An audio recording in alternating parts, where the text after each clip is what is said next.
When people hear that I have well over 20 years experience of building businesses, multi-million dollar businesses, they often ask me, what are those keys to success?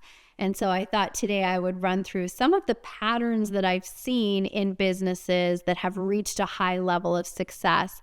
And regardless of the industry that you're in, regardless of the business, the fundamentals are essentially the same. Even if you've been in business a long time, I often see people forget about the fundamentals. There's one of the most award-winning basketball coaches. He still teaches his players to tie their shoes properly and to do layups. He knows the importance of those fundamental components. And so what those are, first of all, is having a clear vision. Usually when we start in a business, we have a pretty good idea of what we want to do, what we want that to look like. We're on fire with an idea. And so we start with a vision, a mission, why we're doing what we're doing.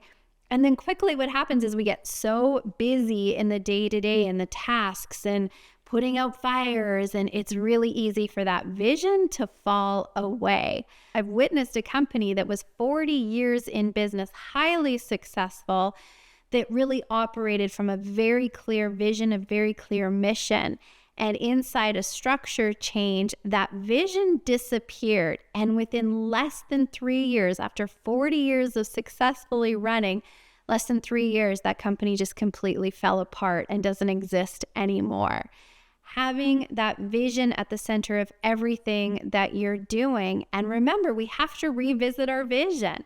Once you've achieved a certain level of success, it's important to ask that question, what's next, what now? And a reminder that your vision is different than your goals. Your vision is the big picture. This is the dream. And then you have goals that come out of that vision. But what's your vision for your company? One of the other success strategies that I've seen in highly successful companies is having strong core values. And I think we all know companies that have created core values at a corporate retreat, and those core values, they sound good. Everybody's excited about them. They post them on the wall, and then they're forever forgotten, and nobody knows what they were. If they were to say, hey, what are your core values? They'd have to walk over to the wall and read them. Core values act as a lighthouse in your company. They help to inform your decision. They help inform your hiring. They help to really inform what it is that you're doing operationally on a day-to-day basis. When you are clear about your core values and your team is clear about your core values, it helps to keep everybody moving in the same direction and making similar decisions for the best interest of the company. And so your core values are your guiding principles. What's most important to you as an organization? And once you develop those core values, to make sure that everybody in the organization, you included, are living from those core values. They know what they are, they're memorized, they're revisited at meetings, and really the company is operating from that set of core values. So what is your vision? What are your core values? The third piece, and this might seem really obvious, is the strong economic engine. It sounds so obvious. Of course, if I'm going to be in business, I have to be making money, because if I'm not making any money, then I can't provide my service. I'm not making the impact. Having a strong economic engine in place, though, how are you selling your product or your service? How are you making money? What is your profitability? What's that engine that's creating the economics of your business? Making sure that you don't just have a really great idea, but there's a strong economic engine behind that, which includes sales and marketing and customer service and support. And what does that look like?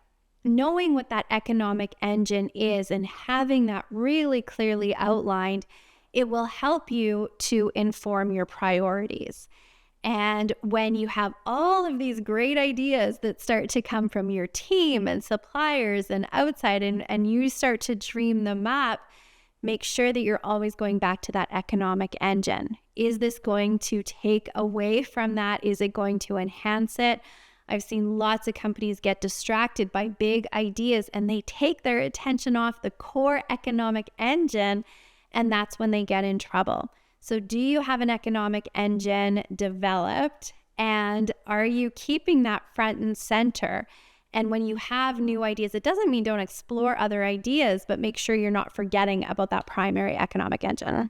As a business owner, you must know your numbers.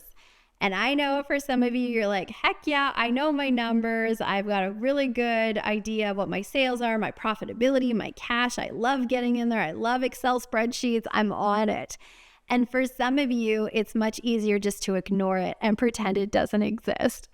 As business owners, we have to know our numbers. And so if you're the person who doesn't love numbers, you don't want to look at it, don't be afraid of it. Knowing your numbers and being educated in what they mean will help you once again make decisions for your company. It will help to motivate you and really is required in order to create long-term success.